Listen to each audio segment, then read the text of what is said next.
Voilà.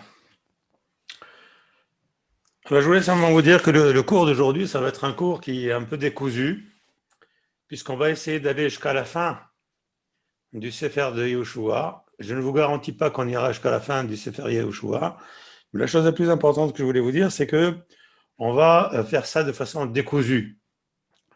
Pour quelle raison?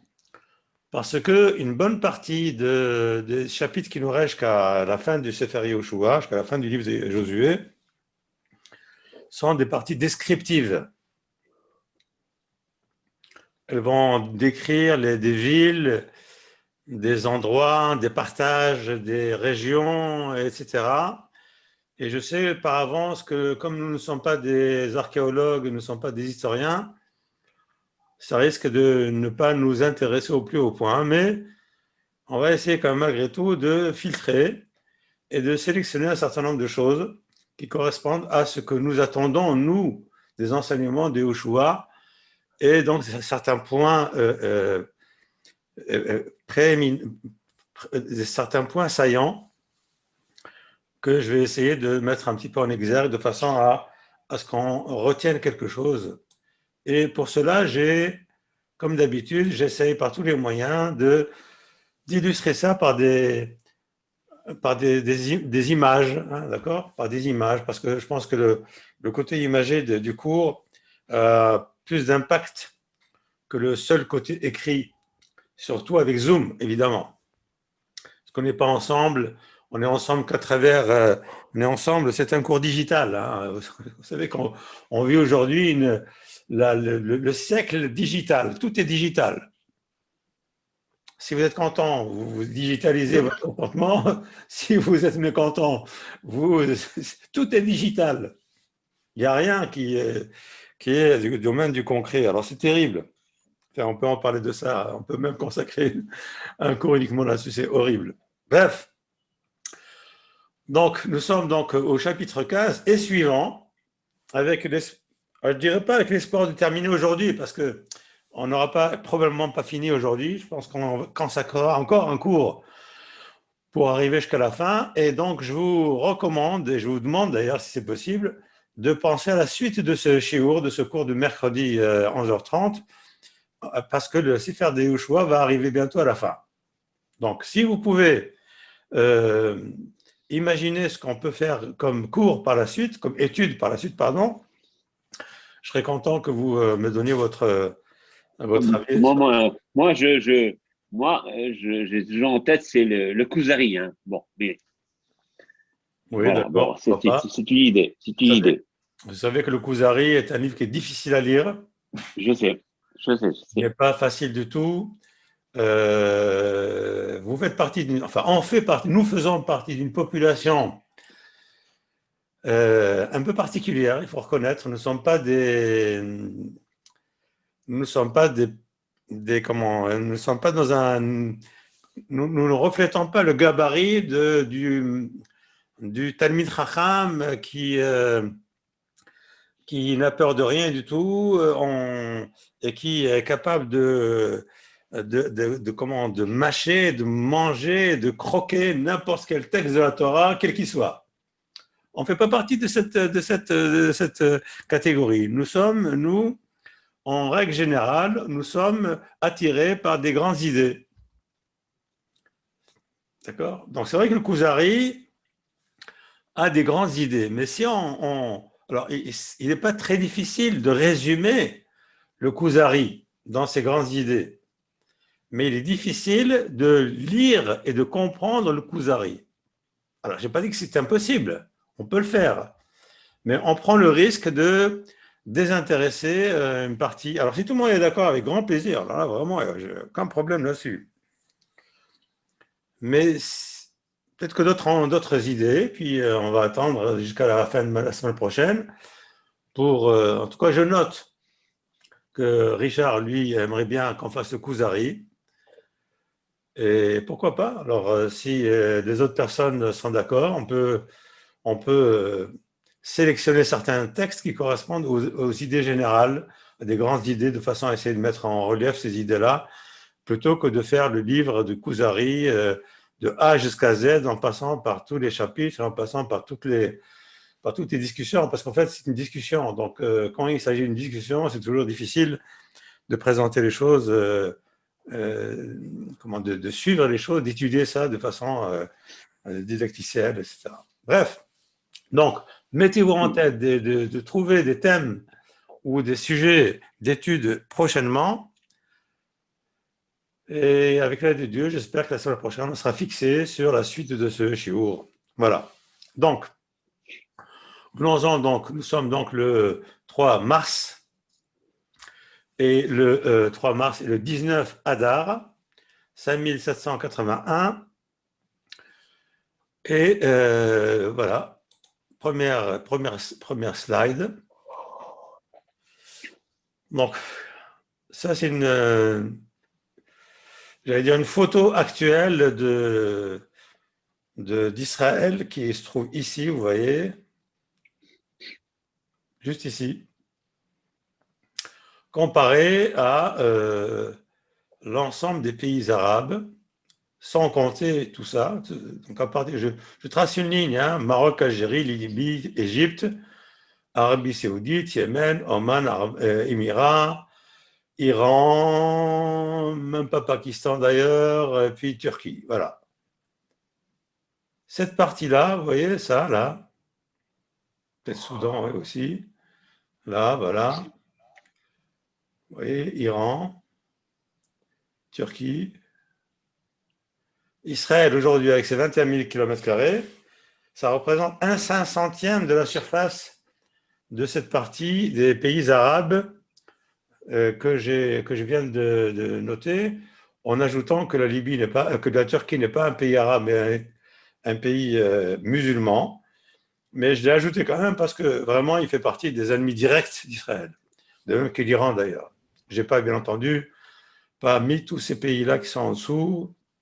La moitié sont 50%. Vous savez que 50% de l'Afrique est chrétienne et 50% est musulmane. Je n'ai pas mis non plus l'Indonésie qui contient 200 millions de musulmans, etc., etc., etc. Et maintenant, l'Europe qui devient de plus en plus musulman. C'est vrai que l'Europe, c'est vrai, l'Europe est maintenant devenue orange dans le spectre des... Avant, elle était verte, maintenant, elle est devenue orange. Donc, bref, en tout cas, 1/500e, sans compter le Sinaï, 1/500e de toute la superficie des pays arabes ennemis ou bien, enfin, de ce qui entoure l'État d'Israël actuel. 1/500e. Et c'est de ça dont on va parler aujourd'hui. Vous voyez, je voulais donc résumer un petit peu ces différents chapitres qui, à partir du chapitre 15 jusqu'à la fin, chapitre 24, qui parlent de la Chalukah, du partage de la terre d'Israël en 12 tribus. Et pour ça, déjà, je vais vous montrer une différence qui est entre la vision des Juifs eux-mêmes qui sont en Galoute et la vision des Juifs qui sont en Eretz Israël. À gauche, vous avez la vision des Juifs qui sont... Ça, c'est une carte que j'ai prise dans un site qui se trouve en Chutz La'aretz.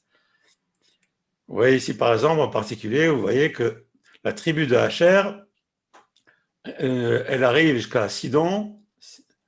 Et ici, la tribu de Naphtali, elle tombe. Tac. Elle tombe ici jusqu'au au lac de Tibériade. Toute cette partie est complètement inexistante dans cette carte-là, de la même façon que le district de Yehuda est rapetissé au minimum, alors que vous le voyez ici, il descend bien plus bas. Vous voyez que par exemple, Chassim Menaché se trouve ici à droite et descend dans ce sens-là, alors que là, vraiment, vous voyez, déjà, vous voyez ce qui est dans l'état d'esprit. Quand on est en Chutz La'aretz, on voit Israël, on la voit très petite. Alors qu'on est Israël, déjà, on la voit un peu plus grande.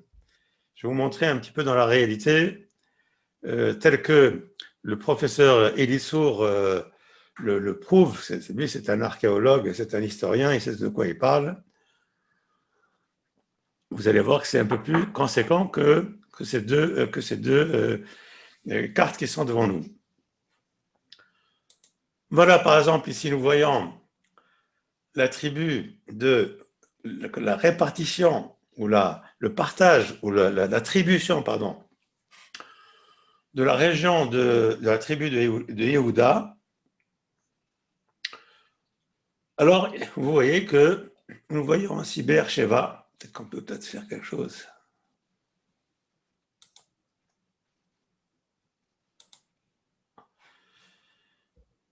Ça, c'est le partage de toute cette partie-là. C'est Yehuda, toute cette partie-là. Kadesh Barnea. Donc, normalement, ici, c'est des Midbarot.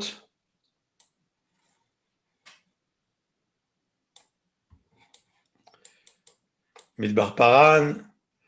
Moi, je verrai un peu plus en dessous, au sud, malgré tout.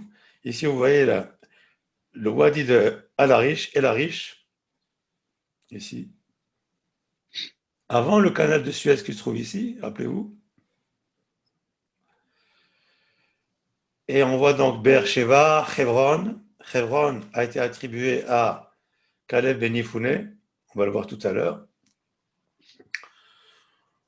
Ça, c'est important. Vous voyez cette partie-là qu'on appelle Harava dans le Tanakh, la steppe Harava. Quand vous prenez la route 90 qui descend ici, eh bien, cette partie-là, qui est une partie, qui est une vallée en réalité, puisqu'elle est entourée de deux chaînes montagneuses, là et là, à l'est et à l'ouest. Cette partie-là, qui est qu'on appelle la Harava, là-dedans on cultive des choses. De même qu'ici aussi, on cultive énormément de choses, dans la plaine du Jourdain, en particulier des dattes. Elles sont excellentes, ces dattes, d'ailleurs. Je vous signale qu'au niveau des dattes, il semblerait qu'Israël soit le plus grand exportateur de dattes dans le monde. J'ai lu ça une fois, mais je ne peux pas vous le garantir. Yam HaMelach, la mer de sel, la mer morte. Edom, donc Edom, c'est le pays de Esav, Edom, qui se trouve donc à l'est de cette Maharava. Midbar Paran, là où normalement se trouve Ishmaël. Midbar Tzin, là c'est un endroit qui est désert. Le Negev appartient donc à Yehuda. Kadesh Barnea, c'est l'endroit où sont partis les explorateurs pour monter et explorer la terre d'Israël. Et de là aussi, on a essayé de faire la guerre. Et ça s'est terminé par un échec. Le Negev, qui se trouve ici, Arad, Be'er-Sheva, Hebron, Har-Hebron, et puis Jéricho, Arvot Moab, qui se trouve ici, vous souvenez-vous, la plaine de Moab, qui se trouve ici. Vous voyez ici ce qu'on appelle un Shephéla. La Torah parle de Shephéla. Aujourd'hui aussi, on parle de la Shephéla. Donc, c'est une plaine qui se trouve ici. Et là, une partie que tout le monde connaît, hein, Gaza, Ashkelon, ici, donc normalement, Gaza s'arrête ici à peu près. Ici, la bande de Gaza, c'est à peu près ça, aujourd'hui. Donc ça, on a vu, donc ça au Beth-El, qui se trouve ici, vous vous souvenez, Beth-El, le Jourdain, et Yéricho qui se trouve ici. Voilà, donc ça c'est le district de Yehuda.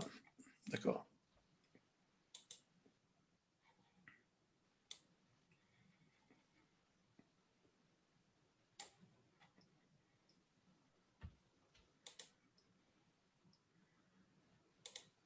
Ah, pardon.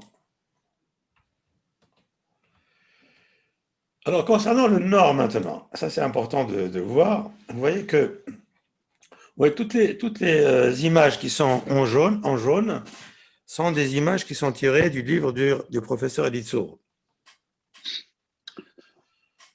Alors, si on compare par rapport à aujourd'hui, vous voyez, Kadesh, c'est un point qui se trouve ici, à ne pas confondre avec Kadesh Barnea, qu'on vient de voir tout à l'heure, qui est complètement au sud. Le point qui se trouve ici, qui s'appelle Kadesh, qui est une ville, bon, regardez bien, hein, Haïfa se trouve ici. Hein. Ça, c'est une carte actuelle d'État d'Israël d'aujourd'hui. Haïfa se trouve ici. Elle est là, Haïfa, dans la carte antique. Naharia se trouve ici. Et on arrive ici la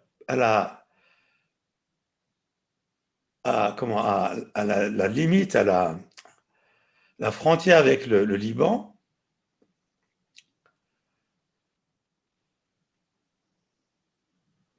Avec Rosh Hanikra qui se trouve exactement à la frontière.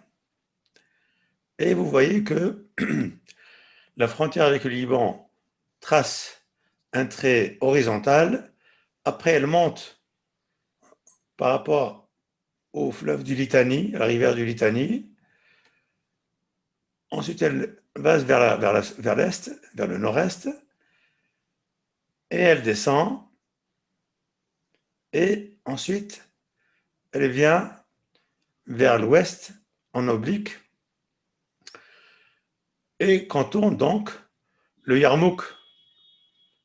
Ici, cette rivière s'appelle le Yarmouk ici, au sud du lac de Tibériade. Alors, si on voit la correspondance ici, regardez un petit peu, on a un petit point ici qui se trouve à Akko, et puis on a ici un petit coin ici, et le coin se trouve ici. Donc aujourd'hui, si on compare par rapport à la carte antique, donc je refais un petit peu le cheminement de la frontière, on va comme ça, on contourne ici, et on monte par rapport à la rivière du Litani, donc dans cette plaine, on monte jusqu'ici à peu près, on arrive par là, on redescend comme ça, là on est à peu près à 40 km de Damasek, de Damas, et après on redescend comme ça, ici, et là, bien entendu, on est à la frontière du Litani, à la frontière du Yarmouk. Donc on est très loin. Vous voyez, par exemple, on est très loin. Donc le point de frontière, c'est Arziv. Arziv, c'est un nom hébraïque, c'est un nom biblique. Vous voyez que par exemple, il y a, en passant, hein, Sidon se trouve ici, Beyrouth ou Beyrouth se trouve là, et donc la frontière d'Israël montée jusqu'ici. Tel que tout ça, ce sont des noms de villes qui sont conquis par Josué. Il ne faut pas l'oublier. Il y a une ville qui s'appelle Tsarfat ici.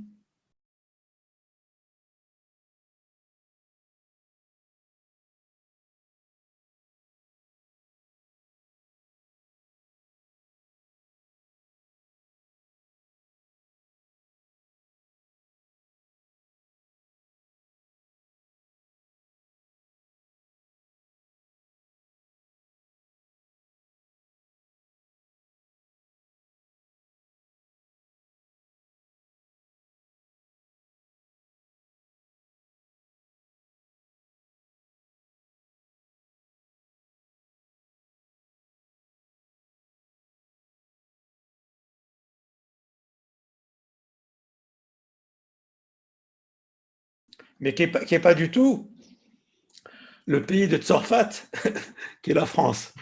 Il y a une ville qui s'appelle Tsarfat, que vous voyez ici. Donc, à ne pas confondre avec Tsarfat, qui est la France. Qu'est-ce qu'on voit également? On voit ici le Bashan. On voit le Gil'ad. le Bashan, c'est-à-dire le nord-est d'Israël qui touche donc le Golan, on voit qu'on n'est pas très loin de Damas, Damasek. Il y a une ville qui s'appelle ici Beth Shemesh, on va voir tout à l'heure.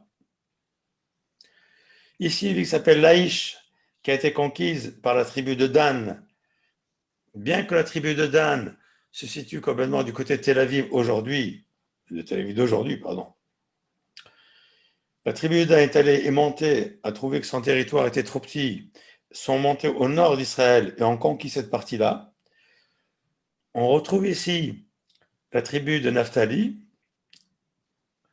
ici la tribu de Asher. D'accord. Alors, la ville de Akko, vous voyez ici Akko, est une ancienne ville, très très ancienne ville, puisqu'elle est citée ici dans cette carte antique. Donc on la voit ici, bien entendu, elle est là également, la ville de Akko, par ici, au-dessus de Netanya. Voilà, alors, pour vous montrer seulement cette partie-là, à partir de Haïfa, jusque-là, donc vous voyez ici qu'il y a vraiment encore beaucoup de choses à retrouver là-haut, vers le nord, en principe, et encore ça, c'est pas du tout encore, on n'est pas encore arrivé à la frontière qui est au nord complètement, qui arrive jusqu'à Hamat, qui est complètement au nord, et qui n'a pas été conquise par Josué et les Bnei Israël, et qui a été promise, bien entendu, par Akash Baruch Hu, depuis le début, depuis Avraham Avinu. Cette image, ce plan-là, correspond, regardez, c'est marqué Aré Akohanim Valviim. Il y avait donc 48 villes qui sont des villes des Léviim, des Lévis, 48 villes, dont 42 sont réellement des villes de Lévi et 6 qui sont des villes de refuge. En sachant que toutes ces 48 villes servaient de villes de refuge aussi. Les 42 villes, comme on l'a vu il y a quelque temps, les 42 villes des Lévi'im servaient également de refuge. La seule différence apparemment entre les villes de refuge, les 6 villes de refuge et les 42 villes des Lévis, c'est que quelqu'un qui se sauve dans une ville de Lévi doit payer la location de la maison, alors que dans une ville de refuge, il est pris entièrement en charge. Entièrement en charge. Ici, on voit un certain nombre de villes, comme Heshbon, on va le voir tout à l'heure, comme Betzer, comme Kedemot, comme Bet Shemesh, Giv'on, Geva, Almon, Anatot. Alors, regardez, le titre, c'est Area Kohanim Valviim. Il y avait des villes qui étaient des villes de Kohanim. Dans les 42 villes de Lévi, il y avait des villes de Kohanim. On connaît, nous, la ville de Anatot, d'où provient le prophète Irmia, Anatot, qui est au nord de Jérusalem. On va voir ça en détail dans une carte qui va être plus lisible que cette carte-là, parce que celle-ci, effectivement, regardez par exemple le Golan qui est mis ici, avec un point d'interrogation, la ville de Golan, qui est citée dans le Tanakh. Et aujourd'hui, il n'y a pas, apparemment, je ne sais pas qu'il n'y a pas de ville de Golan aujourd'hui, je ne sais pas, je pense pas qu'il y ait une ville qui s'appelle Golan aujourd'hui, ce qu'on appelle nous le Golan, c'est plutôt la région qui se trouve au nord-est du lac de Tibériade. Il y a une ville qui s'appelle Trump. Qui s'appelle comment? Trump. Mais où? Dans le Golan. Et vous n'êtes pas trompé, non, par hasard? Non. Non, ils ont décidé de créer une localité appelée Trump pour le remercier d'avoir reconnu la souveraineté israélienne sur le Golan. Vous avez parfaitement raison, Denis. Vous avez parfaitement raison, c'est vrai, maintenant ça me revient, vous avez raison. Ils ont créé une localité qui s'appelle Trump, c'est exact.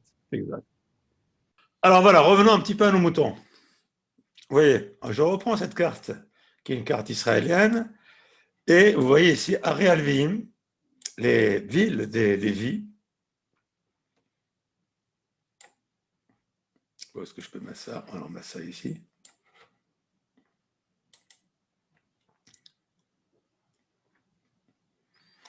Elles sont toutes là.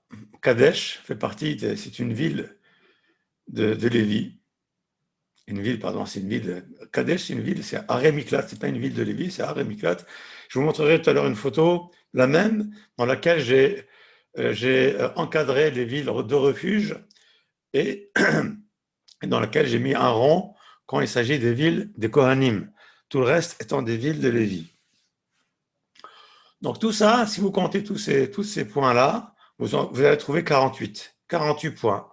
Ashtarot, nous on connaît surtout Ramoth à Gilad, on connaît Yazer. Enfin, quand je dis on connaît, parce que nous sommes habitués à lire dans le Chumash ces villes-là comme Heshbon, comme Betzer, Yatza, Kedemot. Ça, on connaît tout ça. Ramoth, Golan, vous voyez, tout ça, on connaît. Mahanaïm, moins, je ne me rappelle pas.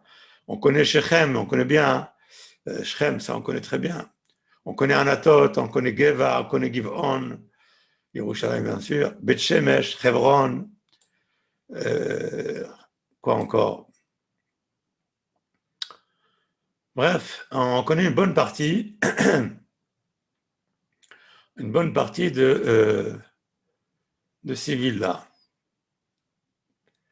Alors, il y a aussi Yokneam qui se trouve ici, qu'on connaît plus ou moins.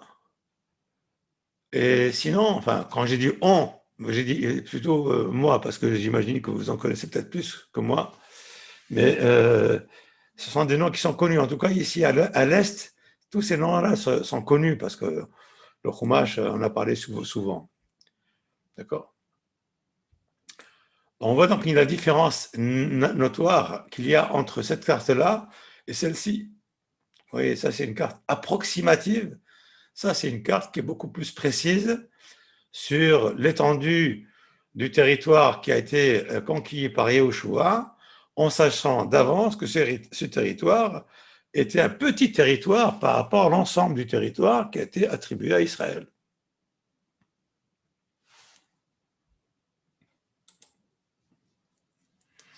Alors allons-y, rentrons maintenant dans le texte. Je sais que ça va peut-être pas vous...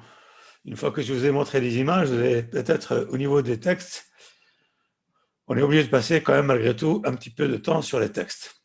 Donc, sur le chapitre 20, encore une fois, je vous dis tout de suite, c'est un peu dans le désordre. Hein. J'ai essayé de vous présenter ça, mais ce n'est pas dans l'ordre des textes et des chapitres. Dans le chapitre 20, on trouve donc ceci, Vayakdishu et Kedesh Bagalil, Behar Naftali. Alors on parle ici des 6 villes de refuge. Kedesh, Shrem, Hebron, qui est Kiryat Arba, qui est Hebron. Vous voyez, Har Naftali, Kedesh, Har Ephraim, Shrem, et Hebron, bon, qui est également la ville de Kalev, dans la circonscription de Yehuda. Maintenant, à l'est du Jourdain, il y a Betzer, Ramoth, Betzer dans le désert, Ramoth, Gilad, Gilad c'est déjà plus au sud, et Golan, Babashan, qui est plus au nord, Nimaté, Ménaché. Donc nous voyons ici surtout que les 3 villes, il y a 3 villes de refuge qui se trouvent à l'est du Jourdain, sont 3 ces 3 villes, chaque ville est prise dans une tribu. Besser, c'est dans le maté Réhouven, Ramoth, c'est dans le maté la tribu de Gad, et Golan, c'est dans le maté de la tribu de Ménaché.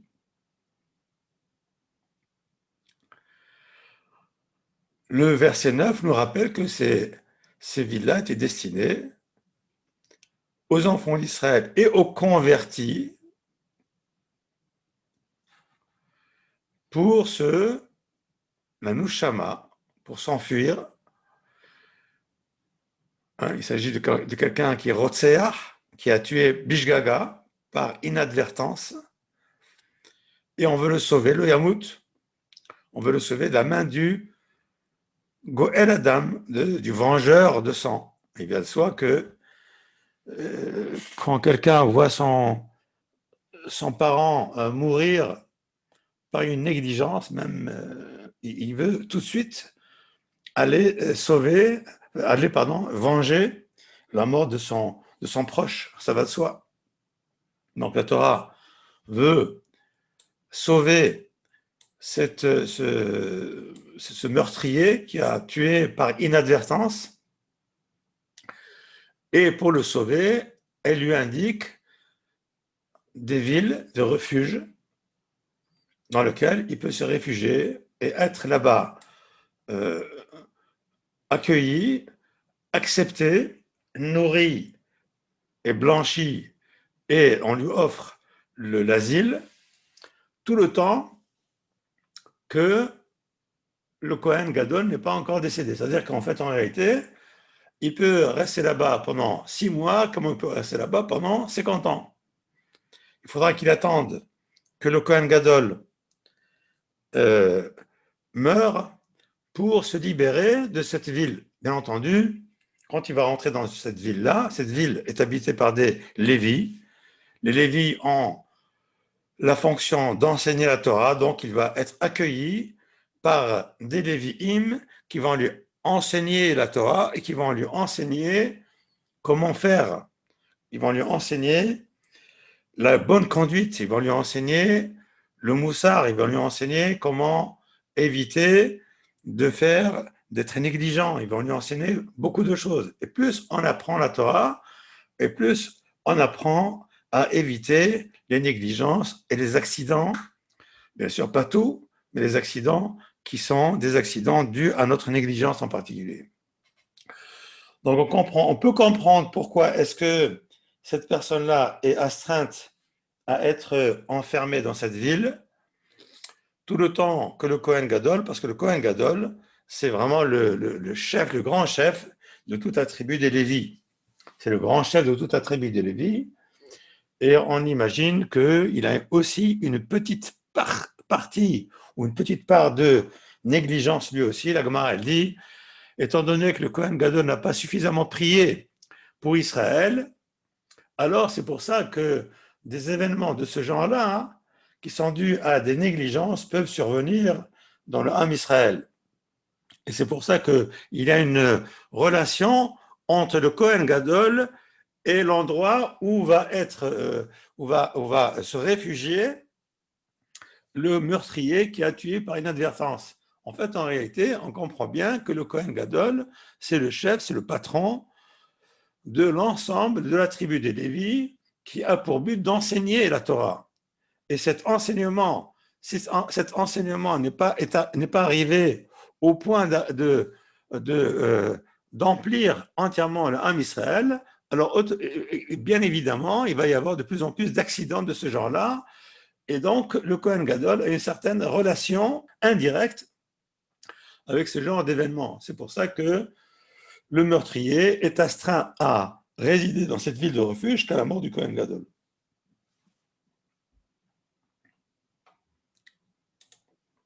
Ah, voilà. Je vous ai parlé de cette carte. J'ai pris donc cette carte-là et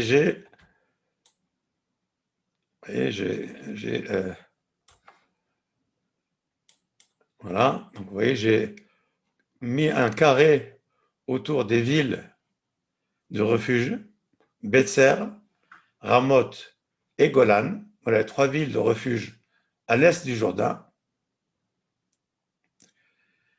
Et 3 villes de refuge à l'ouest du Jourdain, Kadesh, Shrem et Hebron. Par ailleurs, les villes où se trouvent des Kohanim, les villes de Kohanim, sont entourées d'un rond. On voit ici Beth Shemesh, Giv'on, vous voyez Giv'on, la ville des Gabaonites.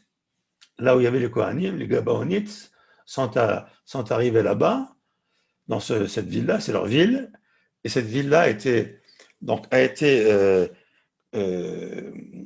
comment, attribuée aux Kohanim, et là-bas aussi, il y avait le Mishkan aussi à Giv'on. Il y a aussi Geva, Anatot, on a parlé tout à l'heure de Anatot, la ville de Yeremia Navi, Amlon, ici, qui se trouve ici à droite. Tout ça, ce sont des villes qui appartenaient aux Kohanim. Hebron est une ville aussi bien de refuge et qui appartient aux Kohanim. Elle a les deux choses. Donc, vous voyez ici, il y a Tyr, etc., des Vires. Tout ça, ce sont des villes qui appartiennent aux Kohanim. Tout le reste sont des villes qui appartiennent aux Lévis. 42 villes de Lévi, compris les villes des Kohanim.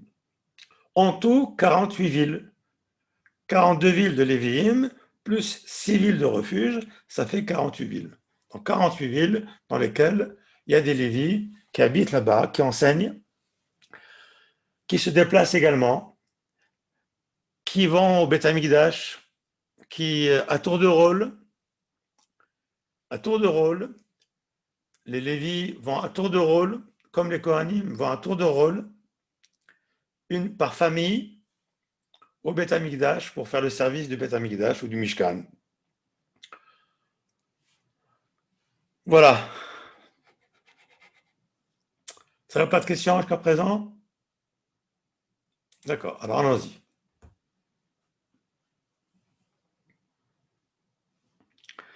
Alors maintenant, je vous propose une petit texte. Je suis obligé de faire un petit peu de texte, malgré tout.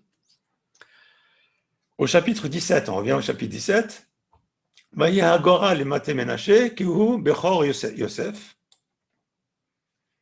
Donc, le premier à avoir eu sa part dans le partage de la terre d'Israël a été Ménaché. Et le verset dit Kihu Bechor Yosef, car il est l'aîné de Yosef. Les Machir Bechor Ménaché, et aussi, donc Ménaché, c'est le Bechor de Yosef, et Machir, qui est le fils de Ménaché, également le Bechor de Ménaché. Donc on a Yosef, Ménaché et Machir. Yosef, c'est le Bechor de Yaakov, puisqu'il est le premier qui est né de Imenou, notre mère, Rachel. Ménaché, c'est le premier-né, c'est le Bechor, c'est l'aîné de Yosef. Le second, c'est Ephraïm. Et le Bechor de Ménaché, c'est Machir. Machir Ménaché, qui était un grand guerrier qui lui a conquis une partie, complètement la grande partie du territoire est du Jourdain. Avia Gilad, c'est lui le propriétaire du Gilad. Kiwaya Ish Milchama, c'était donc un guerrier. Vahilo à Gilad et à Bashan. Donc on lui a attribué et le Gilad et le Bashan au nord. Alors le Radak dit Kihu Bechor Yosef. Klomar, c'est-à-dire, les filles Shayahu Bechor Yosef, étant donné que Ménaché était l'aîné de Yosef, ou Machir Haya Bechoro, et Machir était l'aîné de Ménaché, Vaya Ishmechama, étant donné qu'il était également un grand guerrier, Zegaramlo Shebaalo Anachala Beres Gilad. C'est pour ça que donc on lui a attribué, parce qu'il était le Bechor, du Bechor, et donc il a eu droit donc et qu'il était un guerrier qui lui-même a conquis ce territoire, donc on lui a attribué en premier ce territoire. Qui Benegad ou Réhouven, car la tribu de Gad et Réhouven, pardon, Sha'alu ota Aretz, Mipene Sha'yalahem Mikne Rav, Vehi Haïta Eretz Mikne.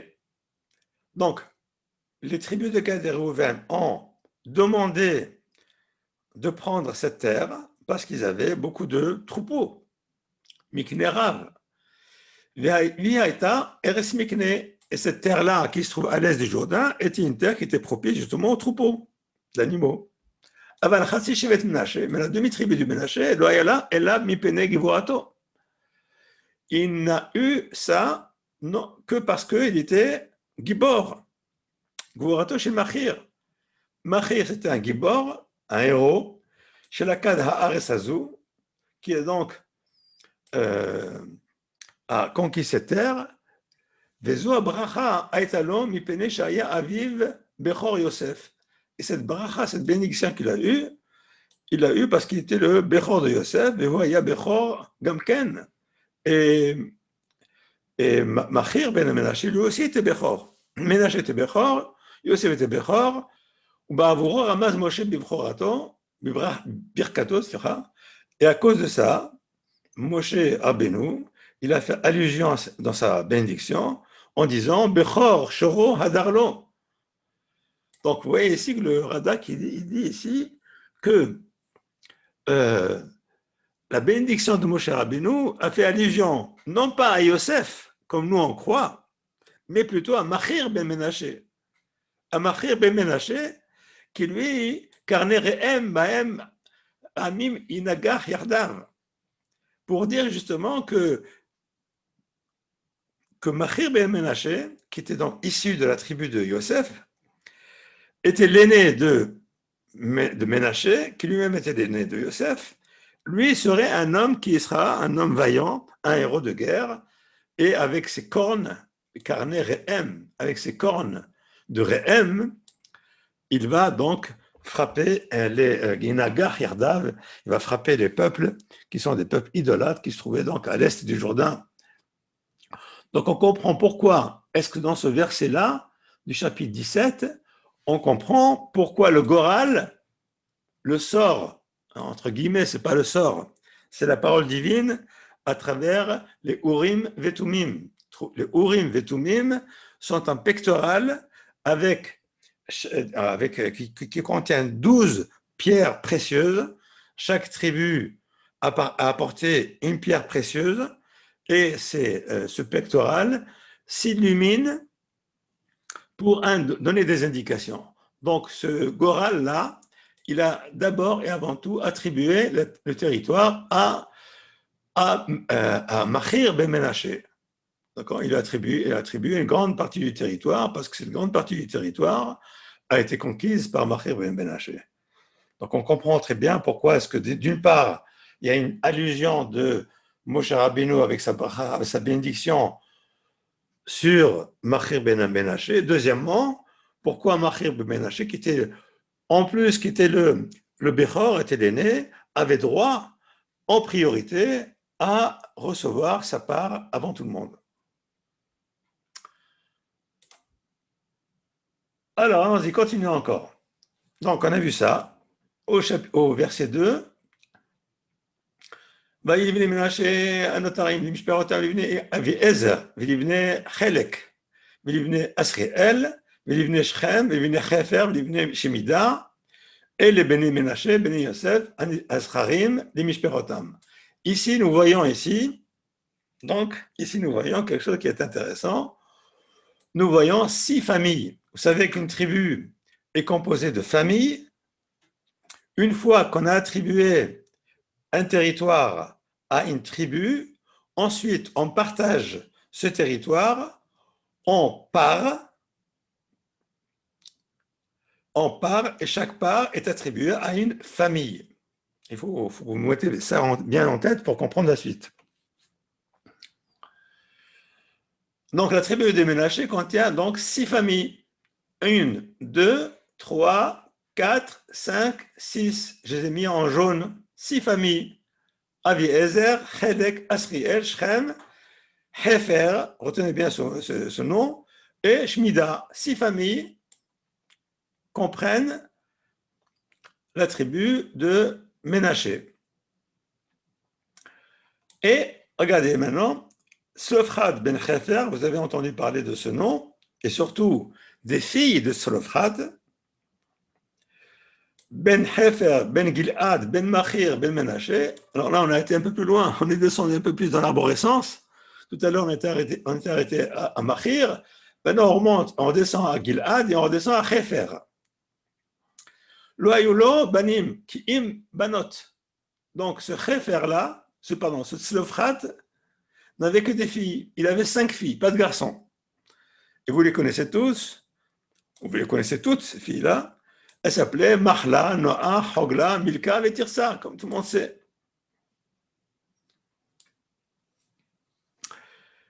Et souvenez-vous, ces 5 filles étaient des filles vaillantes, des tzadakaniyot. Elles ont compris que leur part allait leur échapper, puisque normalement, seuls les chefs de famille, vous voyez, Aviezer, Chelek, etc., les chefs de famille héritent d'un territoire, et comme leur père n'a pas eu de garçon, de fils, alors elles voyaient la part de leur père leur échapper. Et se sont adressés, c'est marqué, là-bas c'est marqué dans le Chumash, Vatikravna Lifne Moshe, et là maintenant, elles sont Vatikravna Lifne Elazar Kohen, Lifne Yoshua, Benoun. Elles se sont approchées à nouveau, comme elles l'ont fait devant avec Moshe Rabbeinu, elles se sont approchées à nouveau devant Yoshua Benoun et Elazar Kohen, celui qui a remplacé son père, qui s'appelle Aaron Kohen. Lifne Nesiim, et devant les chefs de tribu, en disant Hashem Tzivat Moshe Latetanu Nachala Betor Achenu, Dieu a ordonné à Moshe de nous donner une Nachala, un héritage, un territoire, Betor Achenu, parmi nos frères, Baeten Lahem El Pi Hashem Nachala Betor Ache Avien. Et donc, Yoshua Binoun leur a attribué une Nachala, un héritage. D'accord. Alors, on va voir un petit peu comment cette nachala, cet héritage s'est fait. Combien est-ce que ces filles de Tselophrate ont reçu? Nous, on avait pensé qu'ils ont reçu un petit bout de terrain, et vous allez voir, c'est pas ça du tout. Vous allez voir. Regardez. Rashi.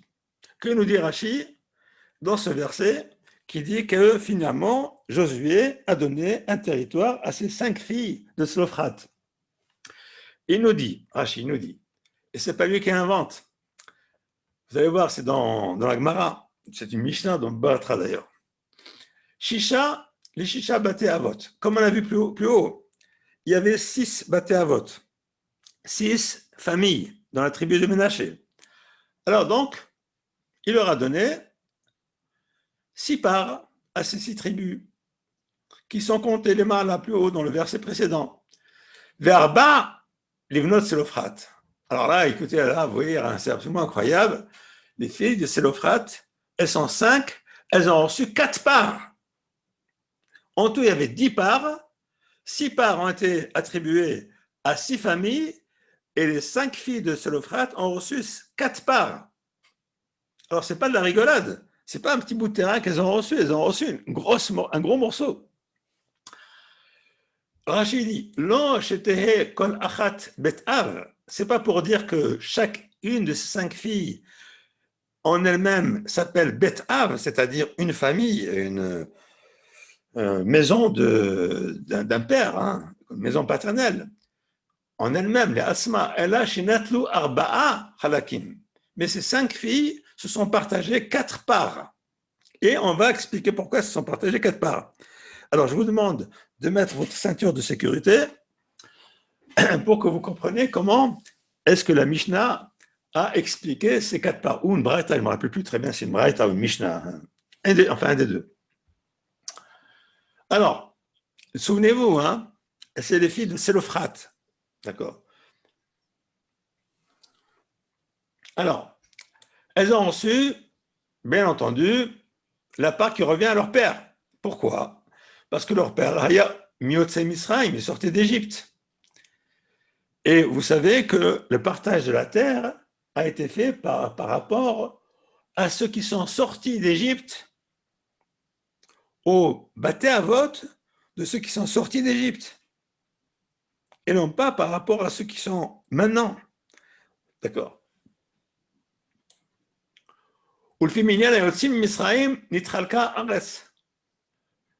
Donc, elles ont reçu donc la part de leur père.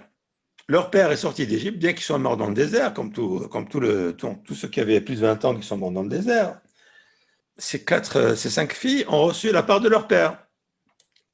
Et elles ont également reçu Chelko Shel Echav, Benirse Hefer. Hefer, c'est le père de Sélophrat. Ah, D'accord? ah, Sélophrat ben Hefer. Hefer, c'est le père de Sélophrat. Hefer, et aussi, il fait partie également de ceux qui sont sortis d'Égypte. Donc, lui aussi, il a une part. Bon, cette part-là a été partagée entre Sélophrat et ses frères à Sélophrat. Donc, ils ont reçu une part des frères de Sélophrat. Shaya Gamken ou Miosim Israël. Shaya Bechor. Natal Shnei Halakim. Étant donné que Hefer, c'était un Bechor, il a donc eu droit à 2 Halakim, 2 parts. Donc, ça nous fait donc 1 plus 2, ça fait 3 parts. ועוד היה להם חלק אחי אביהם. אחי אביהם. Donc, un des frères de leur père de Sélophrat, qui est mort dans le désert, sans fils, donc il est mort sans fils. Comme il est mort sans fils et sans fille aussi, donc son héritage à ce frère-là a été distribué par rapport à tous les autres frères. Donc il a également, Sélophrat a reçu également lui aussi une part de ce frère-là qui est retombé aux 5 filles de Sélophrat. Conclusion, elles ont reçu 4 parts. 4 parts en tout et pour tout. Car Amrou Rabotenu Bevavatra, Pelo Huskak Hakatu Lashmienu Minyan Chalke Habanot. Et donc le verset ne nous a pas dit combien est-ce qu'elles ont reçu. Le verset a seulement dit que Yoshua leur a attribué une part sans dire combien ils ont reçu de parts.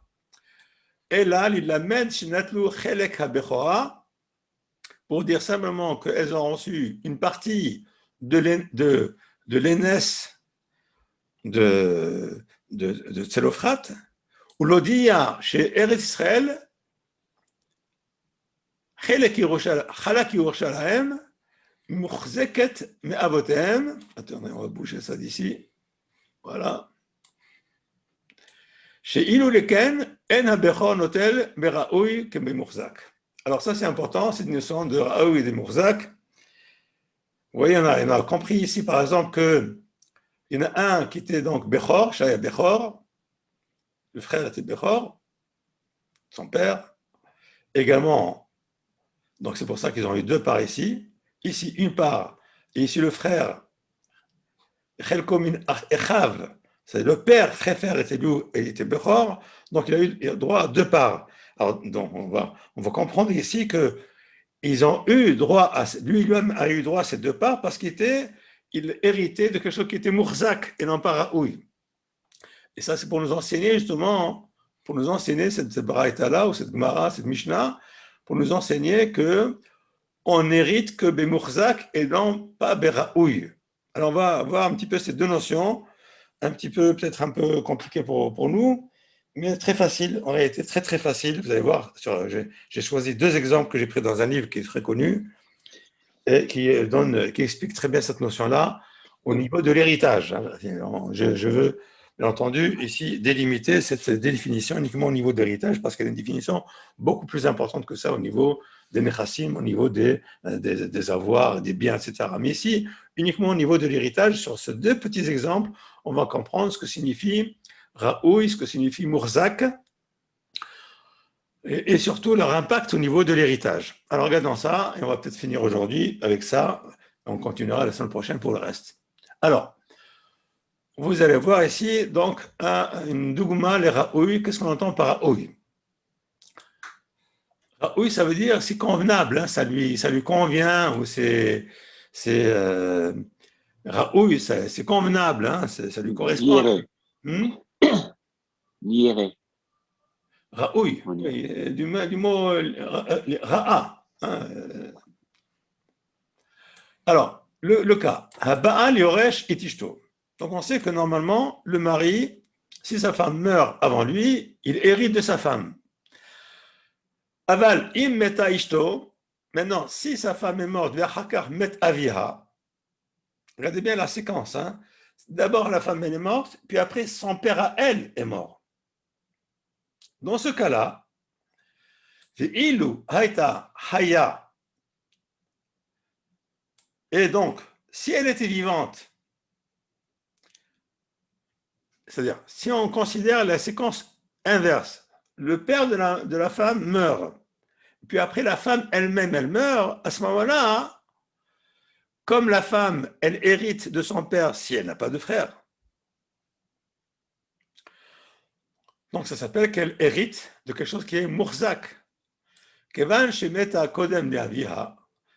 Mais maintenant, étant donné qu'elle est morte avant son père, af alpi shenachalat aviha re'uya la, bien que normalement l'héritage qui provient de son père lui est convenable, c'est-à-dire qu'il lui est normalement attribué à elle, mais étant donné qu'elle elle est morte avant, sans avoir concrétisé l'héritage de son père parce que son père est encore vivant, elle est morte avant lui. Donc à ce moment-là, le mari de cette femme-là ne peut pas hériter de la part qui revient à sa femme. Pourquoi? Parce qu'il ne peut pas hériter de quelque chose qui est raouille. Il ne peut hériter que quelque chose qui est mourzak. La femme qui est morte n'a pas eu le temps d'hériter de son père parce que son père n'est pas mort. Elle est morte avant lui. Donc, bien que ce soit raouille, que ça aurait été convenable qu'elle reçoive l'héritage de son père, mais comme elle n'a pas concrétisé cet héritage parce que son père n'est pas mort, elle est morte avant lui, donc le mari de cette femme, qui lui normalement hérite des biens de sa femme, il ne peut pas hériter des biens du père de sa femme. Pourquoi? Parce que le père de sa femme est mort après elle. D'accord? Maintenant, Mais les enfants peuvent hériter. Comment? Les enfants Oui. de cette femme. Oui. En France, c'est le cas. Non, en France, non, je parle ici. Non, mais je veux dire, non, mais bon, pour faire un lien. Alors écoutez, si vous voulez avoir si vous voulez rentrer dans l'histoire des héritages, j'ai une adresse à vous donner. Mon fils est un spécialiste de la chose. Il est avocat, il connaît très bien ces choses-là. J'ai pas pu tenir un quart d'heure de discussion avec lui. Alors là, on peut, si vous rentrez des trucs de la France, on n'est pas sorti d'auberge. Je veux simplement vous montrer ici simplement deux notions qu'on appelle Raoui et Mourzak. Alors, Doukman et Mourzak, voilà, ça c'est le cas le plus, on va dire, le plus classique, hein, normal, on va dire. Metaviha, chez l'Ishto. Donc, le père de la femme est mort avant sa femme. Verhakar Metahi, et après, elle est morte. Alors, évidemment, qu'au moment où le père de la femme il meurt, alors il laisse un héritage, et cet héritage revient à la femme de ce bonhomme-là, parce qu'elle n'est pas encore morte. Yoresh, alors à ce moment-là, une fois qu'elle meurt, cette femme-là, alors lui, le mari, Yoresh Gam et Nirse Aviha, il hérite de l'héritage qu'elle reçoit, elle, de son père, parce que son père est mort avant elle. Et comme elle est morte après son père, donc le mari de cette femme hérite, puisque pourquoi? Elle saisit, elle a saisi durant son vivant, elle a saisi les biens qui lui reviennent de son père. D'accord? Très bien. Donc, ces deux notions sont claires, hein? Ok, j'espère en tout cas. Sinon, vous me dites, parce que sinon, c'est très facile à comprendre en réalité, c'est une facilité déconcertante. Maintenant, l'histoire du Bechor, qu'on a vu tout à l'heure. Ha-Bechor notel Pishnaim. Donc le Bechor, normalement, il reçoit deux parts de l'héritage du père. C'est à Av. Ve'eno notel Pishnaim Baraoui. Alors voilà, oui, c'est pour ça qu'on voit ici que le Bechor ne peut hériter une double part que si c'est Bemurzak et non pas Beraoui. Si c'est Beraoui, non. Si c'est Bemurzak, oui, et la Bemurzak. D'accord? Donc, c'est pour ça qu'on a vu tout à l'heure que Hefer, qui était l'aîné et qui est sorti d'Égypte, lui aussi, il avait plus de 20 ans, il était Mourzak. C'est pour ça qu'il avait, lui, Hefer avait deux parts. Parce qu'il héritait quelque chose qui était Bemourzak. Il est mort avant, il est mort dans l'ordre normal. C'était Bemourzak. Si c'est dans une mort, on va dire, un petit peu compliquée, on tombe dans des cas de raouille, et dans ces cas-là, si on tombe dans un cas de raouille, à ce moment-là, le Bechor n'hérite pas deux parts, il hérite qu'une seule part, normalement. Voilà, mes amis, si vous avez une question, ben, je vais pas arrêter, je vais pas continuer, parce qu'effectivement, le temps est déjà passé pas mal. Donc, si vous avez des questions ou des remarques, parce qu'effectivement, on a fini par quelque chose qui relève un petit peu du Talmud et de l'héritage, mais si vous avez des questions ou des remarques, je serai content de recevoir, bien entendu. Vous pouvez nous donner la définition de Raoul et Mouzak, précisément? Je n'ai pas très bien compris. C'est très simple. Je vais résumer ça très simplement. Imaginez que vous, par exemple, on ne va pas dire vous, on va dire, imaginez par exemple imaginez que la femme meurt avant son père. Oui. Alors les biens qu'elle hériterait de son père, ou qu'elle hérite potentiellement de son père, ne sont pas accessibles, parce qu'elle est morte avant son père. Elle n'a pas pu réaliser elle-même l'héritage de son père. Ça s'appelle Raoui. Raoui, pourquoi? Parce que c'est un héritage qui est potentiel. Comme elle est morte avant son père, donc elle n'a pas pu attraper, saisir l'héritage de son père de son vivant. Elle n'a pas pu saisir l'héritage de son père de son vivant, puisqu'elle est morte avant son père. D'accord? Et donc le mari qui voit sa femme mourir ne peut pas, lui non plus, encaisser non plus l'héritage de sa femme. D'accord? Maintenant, Mourzak, c'est encore plus facile. C'est son père à elle qui meurt avant elle, donc elle est vivante, elle attrape, elle saisit, elle hérite concrètement de l'héritage de son père, une partie bien entendu, et quand elle meurt, si elle meurt avant son mari hérite d'elle. Donc il y a une grande différence. C'est pour ça qu'on dit le mari n'hérite de sa femme que de ce qui est Mourzak et non pas de ce qui est Raoui. Pareil pour le Bechor. Le Bechor n'hérite de part que dans la mesure où le père reçoit des choses qui sont des héritages qui sont Mourzakim, qui sont saisis concrètement et non pas de quelque chose qui est potentiel et qui n'a pas pu être saisi par la personne qui était son père. Mais ce qui me gêne, moi, ce que je ne comprends pas, c'est que vous ne parlez pas des enfants. Vous parlez des enfants de Tselophat, les filles de Tselophat, elles vont hériter. Non, voilà, non, oui, c'est assez nouveau ça. Donc, lorsque Moshe a demandé à Hachem de résoudre ce problème de l'héritage Nachala de Tselophat, il a permis aux filles de Tselophat de pouvoir accéder à l'héritage. Donc, il y a avant et après. Oui, il y a avant et après, oui, bien sûr, parce que normalement, sans cette requête qu'ont faite les 5 filles de Tselophat, j'ai du mal à comprendre comment les choses auraient continué. C'est clair que c'était. Oui, mais parce que c'était des filles. Si ça avait été des garçons. Il n'y aurait pas eu de problème. Si elles avaient eu un seul frère, les sœurs de Tselophat, elles n'auraient pas hérité de terre. Elles n'auraient pas hérité de terre, attention. Ça ne veut pas dire qu'elles n'auraient pas hérité d'argent, des choses comme ça. Elles n'auraient pas hérité de terre au moment du partage. C'est les garçons. Oui. Pourquoi? Pour une raison très simple. Ne croyez pas que la Torah est sexiste. La Torah a fixé que la famille est une famille paternelle et non pas maternelle. C'est tout. Il faut bien à un moment donné, si vous voulez, aujourd'hui, par exemple, on pose la question, qui est juif? Aujourd'hui, ça fait un grand débat en ce moment. Je ne sais pas si vous écoutez un petit peu les informations. Il y a un débat terrible en ce moment en Israël qui rejaillit de façon terrible. Après, il y a 2-3 jours, la Cour suprême a statué que les réformistes pouvaient demander et pouvaient acquérir la nationalité israélienne. D'accord, les réformés, quoi, les gens qui sont réformés, qui ne sont pas convertis.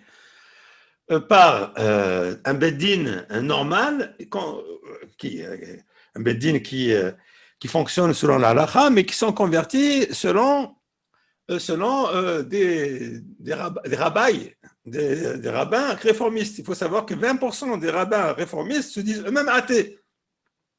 Vous comprenez un petit peu le problème. Bref. Donc, ça fait vraiment beaucoup de remous en ce moment. Depuis deux jours, ça fait des remous terribles. D'accord ? C'est pour montrer simplement à quel point dire, aujourd'hui encore, on est 73 ans après la création de l'État d'Israël, et on se pose la question, qui est juif ? Ça nous montre à quel point on est vraiment terriblement encore dans ce qu'on appelle Mashiach ben Yosef. Alors, c'est clair, là, hein, c'est clair. Après 73 ans, c'est toujours pas qu'est-ce qui est juif. On n'arrive pas à le définir de façon claire. C'est absolument incroyable. Et vous voyez donc ici, la Torah a dit qu'un homme est juif lorsque sa mère est juive, ou s'il s'est converti selon les dîmes de la Torah, il est juif. Voilà, deux définitions de la Torah. Jusqu'à présent, depuis 73 ans, on n'a pas réussi à formuler cette phrase, celle que je viens de la dire. C'est incroyable, mais c'est vrai.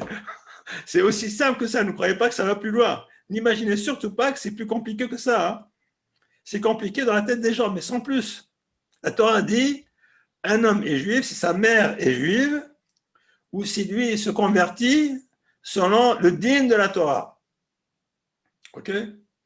Donc ça exclut le monde réformiste, de façon très claire. Parce que les réformistes vous convertissent, ils vous font des mariages entre curés et entre rabbins. Bref, c'est toute une histoire absolument incroyable. Bref, on va rentrer là-dedans. C'est un sujet beaucoup trop enfin bon. En tout cas,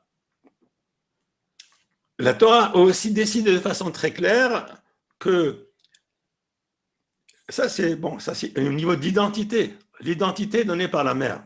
Mais par contre, au niveau de l'héritage et au niveau de la cellule familiale est décrite en Baté Avot, en cellule familiale paternelle.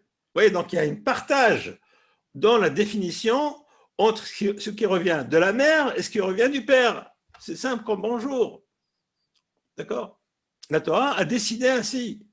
On ne peut pas dire, écoutez, la Torah a mal décidé, puisqu'elle a décidé comme ça. On ne peut pas revenir là-dessus. C'est comme ça, c'est pas autrement. Donc la Torah a décidé que les biens d'un père se partagent. D'abord, on commence à doter les filles, et ce qui reste, et on les dote largement, et ce qui reste, même s'il reste rien du tout, ou s'il reste 10 shekels, est partagé entre les fils. Ça, vous trouvez ça dans Maseret Ktubot, vous trouvez ça, comment est-ce qu'on partage l'héritage du père. On dote d'abord les filles, et ce qui reste des biens du père est partagé en héritage, cette fois-ci, entre les garçons. Très bien. Voilà, mes amis, je ne sais pas si vous avez encore d'autres remarques. Je serais très, très content de m'enrichir, de nous enrichir par rapport à vos remarques. Et sinon, eh bien, je vous souhaite une excellente journée et un excellent Shabbat. Et vous donne rendez-vous, Be'ezrat Hashem, à la semaine prochaine. Be'ezrat Hashem, excellente journée. Que Dieu vous bénisse et que Dieu bénisse l'âme d'Israël, Be'karov, Be'ezrat Hashem. Hazak Baruch. Hazak, Toda. Saha.